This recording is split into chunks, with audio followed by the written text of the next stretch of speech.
Во Македонија постојат 200.000 граѓани кои се соочуваат со попречености. Нивната состојба ја отежнуваат големиот број на бариери во секојдневниот живот, а фактот дека се уште не постојат звучни семафори, пристапни рампи до институциите, непостоењето на еднакви права во образовниот процес и социјално-здравствената заштита говорат дека се уште не можеме да кажеме дека тие ги имаат правата кои им следуваат врз основа на Конвенцијата за правата на лицата со попреченост, која Македонија ја ратификуваше во 2011 година. Срамно е веќе да се зборува за пристапност, тоа што е пречка веќе, нели се стремиме кон Европска унија и тоа најмногу ме иритира што веќе и нели секој некои промени ги правиме, а со пристапноста секој ден се соочуваме. Она што најосновното што треба да ни биде нели као човеково право ние као да го губиме. Мислам дека државата создаде еден систем некој како сами да ги натера луѓе што се со попреченост да се затворат сами во своите домови, што не е во ред според мен.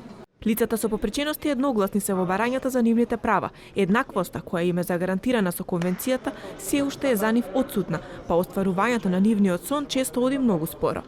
Лицата со посебни потреби се еднакви, што треба секој треба да ги сака, да ги почитува и тоа е најбитно кај нас. Нас не треба формално образование, дефинирано, бидејќи овие деца не се, извинете, вакава е прувета, каде што некој може да се игра и стави им вода, па извади водата од нив. Не, сепак овие деца треба некој да ги почита, бидејќи и тие имаат право на еднаков живот. И покрај барањата, заменик народниот правобранител Васка Барамовска Мустафа истакна дека денес во Скопје повеќе од половина од основните училишта во Скопскиот регион не се инклузивни на начин на кој што Законот за основното образование тоа го предвидува, односно немаат вработено образовни и лични асистенти за поддршка на децата со попреченост.